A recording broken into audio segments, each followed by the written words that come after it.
Hello and welcome to Fixing the Optical Problem, where we are trying to not contribute to the optical problem. I'm Zach Kastner, ABOC, owner of Shorewood Opticians in Milwaukee, Wisconsin, and your resident sloptician. Joined as ever by Matthew Smith, otherwise known as That Glasses Guy, and owner of That Glasses Guy Optique. And we've got a special guest today, Mr. Badass himself, who needs no introductions.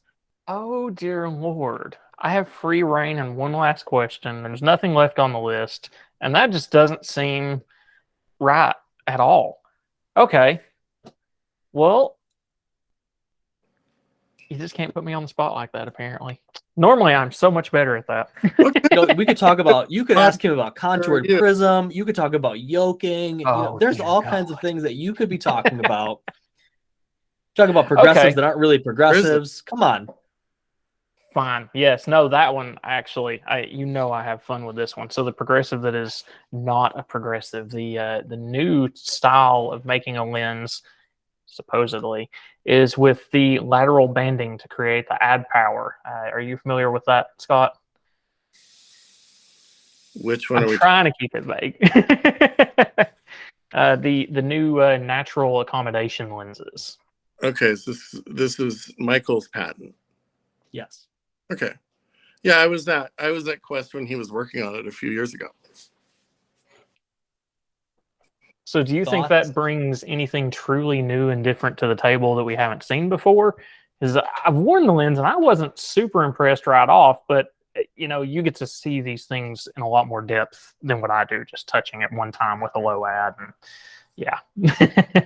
So I'm gonna not go into that because Michael and I need to talk about it a little more. I think it is a new technology that is different than any other design technology out there. Sure. And I think it has a place, and I think it would sell very well for a lot of people. And there just needs to be, I just need to talk to Michael about some things on that. But I do think it's a cool design. Yeah, and I can kind of agree with that. For me, it's more, I guess it's almost an evolution of the surmount in the way it works. It's just, where you've got a lot more area to work with. There's a lot of different ways to get through it. But I agree with you. There's still some things there because it seems like it has more, it's a broad appeal, but it's more generic in application. Right. So I think I made a comment in the last month or two that you can't take away something that opticians have always had. Does that make sense? And that absolutely makes sense. And that's most. I think you and I were talking about that, Scott. I think that was us talking about that. When you tell an optician that they don't need to take a measurement, they blow a cork. Like they just, syntax error, does not compute. And so many of them are bad at measuring anyway that I don't see what the problem is, really. But there's a little Scott right there. There's some Scott. There it is. Finally. I waited 30 minutes for this. It's been a little longer than 30 minutes, buddy. Yeah. But are we only supposed to go 30 minutes? Nobody gave me the memo.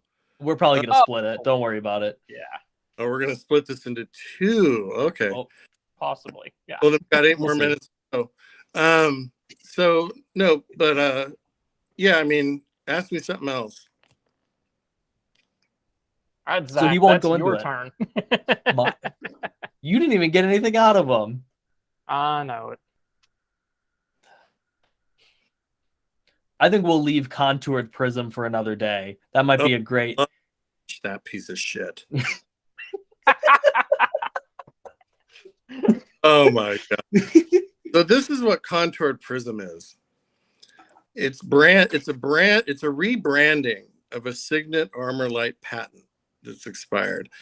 And all they did was they took the near area of a progressive and they moved it in or out to create prism at near. And so they're talking about, the prism slowly increases as you go down. Well, of course it does. You're moving the corridor over as you move the near area over. It is very useful if you've got some BV chops. It's not, I've had enough redos come off of the machine for it that a doctor with some basic BV chops who didn't Google their way through optometry school could save themselves whatever that thing costs, 40, 50 grand, and prescribe a lens that, you know, it'd be pretty easy to do. I think Seiko had the now expired patent that Hoya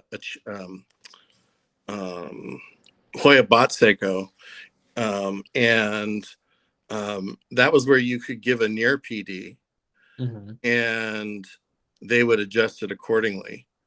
In theory, that's neutralizing the prism that someone would otherwise have if that near PD was not taken into account, right?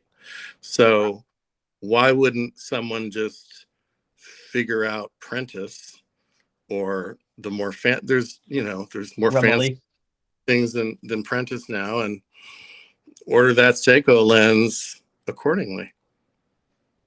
Yeah, I mean, I've done that on occasion with stock. I was talking to Zachary about this a few weeks ago. I had a customer that was a friend of my assistant or whatever, and she was prescribed one of these lenses, and I got the cost was out of the equation for her. It wasn't even a possibility. And we came down here and spent 5 minutes. Okay, well, we spent a couple minutes with the trial frame, and then we came down here and I threw some numbers on a piece of paper and cut some lenses, and she goes, "Oh my God, these are great." I was like, "Cool, there's your cost." And it was significantly less than what she was going to pay. I'm not cheap to begin with, but it was still significantly a big savings over that. And I don't see it. And she was single vision too, so it wasn't even the full progressive where you had the near PD. It was just throwing a little extra yoke in there to get everything where it needed to be. Yeah, I think that in our industry, we're going to see more and more dog and pony show, smoke and mirrors marketing, because the ophthalmic training now is basically optometry schools that give people 6 months of learning how to fit and adjust a pair of frames without really, you don't know it in 6 months. Everybody knows that. And when you have to go on to that, from that to being a doctor, you're not going to get enough practice doing it to really get it. And so we have a lot of people that think that they understand it conceptually, but clearly they don't know it well enough to train a staff. So that tells you something right there, because the quality of dispensers isn't that great now. But I just like the guys that call me and say, "This is what's going on, what's the problem?" And I'll be like, "Here's your answer," without the weird ego crap, right? Yep. But hey, they paid a lot of money for school. They're still paying for school, and that's kind of hard to get past. And especially these companies have invested in the equipment to sell these lenses, right? Because they get sold on the idea of this can do so much more for you. Yeah, I mean, it's BV, it's binocular vision light is what it is.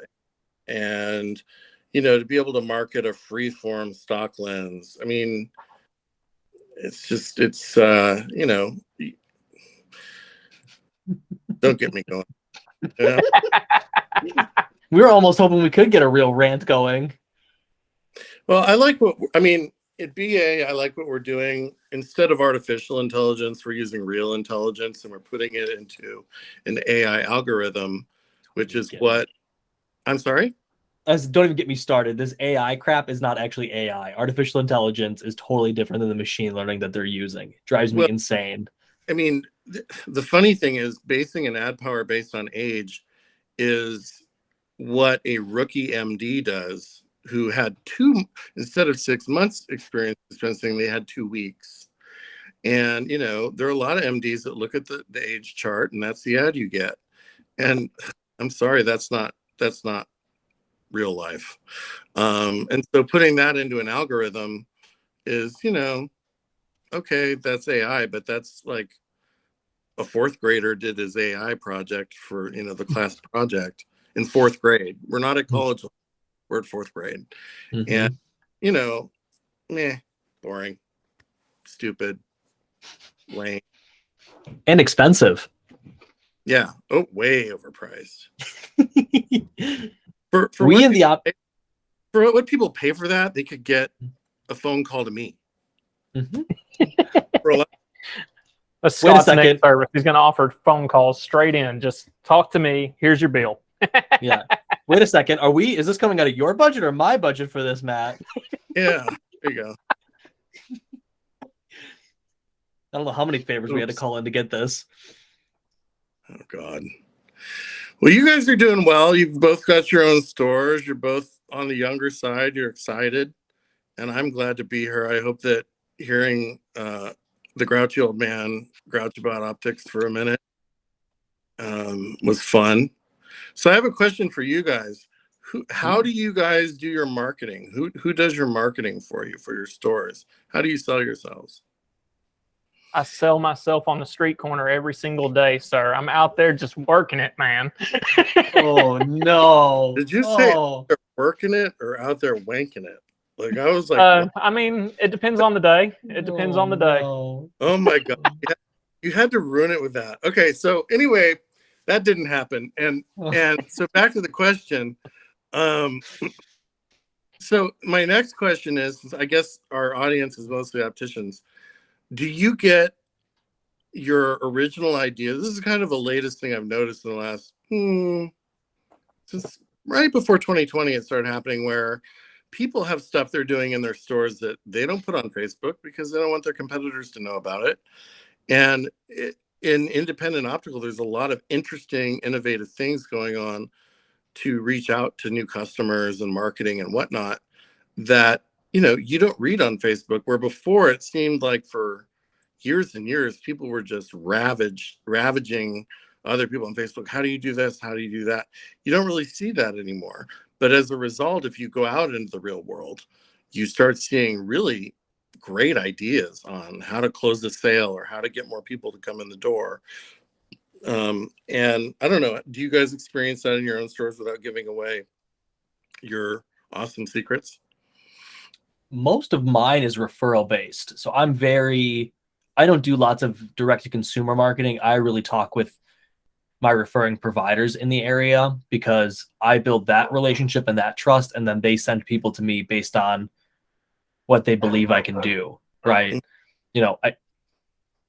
I think I'm decent at fitting, right? I'm just a slightly above average sloptician, but for the most part, I have pretty good outcomes. So I have a teaching hospital that refers to me quite a bit, and then a couple other practices around me. I bet they have redo.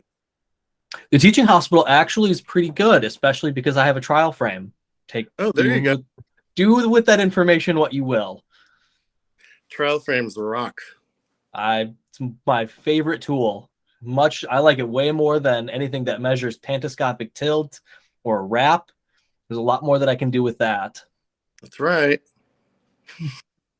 When all else fails, the old-fashioned way that always works. There's nothing to replace just putting it in front of the freaking eyes. Yeah. So Matt, you're on social media everywhere. Yes. And are you maximizing TikTok yet? So TikTok, I have this very devilish relationship with. I'll post there at least a couple times a day. Sometimes I hate it and I get sick of it and I won't post anything for weeks, and then I'll go back and post like 50 things a day. So I have a very, very love-hate relationship with TikTok because you can't really control, right? The views that are coming into it can be so all over the place, and it can be traffic that's really more trouble than it is help. On both ends. I mean, for both the people that are watching it and, from the business aspect. So it's really tricky.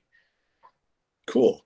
So are you ever going to reach a point where you're so busy in your store that your social media outreach is going to fall off? Like you're not going to have time for it? I don't think it'll get to that point. I try to, in my head, I don't think it'll get to that point because I enjoy the media side of it. I enjoy the creating and the lab side, and I enjoy actually being up there and working directly with customers and clients. So I try to control it to a point where I always have that time and day to work on the social stuff because I get a lot out of this. I mean, I definitely feel like I get a increased skill set working through this because I'm in direct contact with the customers constantly, even if I'm not standing directly in the shop working with someone. So I like it as a learning experience, if nothing else. Have you ever featured your customers on your social media? Most won't play that game with me, unfortunately. I'll get one every now and then, but I for the wonder most part, Like, yeah. could it be the street corner comments, or Could be. Probably a be. good part of it. oh, there you go. They know I like to have fun. Are you going to be doing some social media marketing for the lab then, Scott? Is that what we're getting at here? So no. I mean, for the lab, it's a little different because, well, I don't know. I got to look at advertisers. Can they market to dispensers basically? Whereas obviously marketing to the public is a lot easier. So, can you target just optometrists or just opticians or whatever? The other big just people with a remake rate below 6%. I should start charging for that. Oh, would you like an account? Okay, fine. If your remake rate is above 6%, I'll fix it for you. But the lab work's going to cost more until we get there. It's not the worst idea in the world. Yeah, I mean, a lot Quick of way to learn.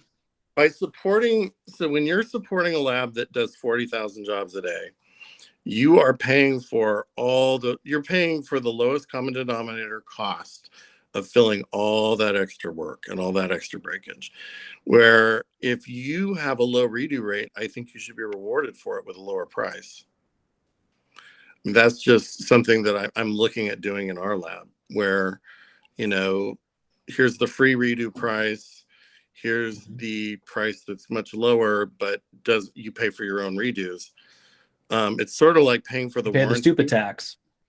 Yeah, I mean, when you go, it used to be like when you went to, well, I think you still do, like even on eBay, whether you're doing it digitally or in a real store, they'd be like, oh, would you like the warranty for so much more? And they're making money selling warranties. So that means there's some people that need the warranty because they've got a lot of redos.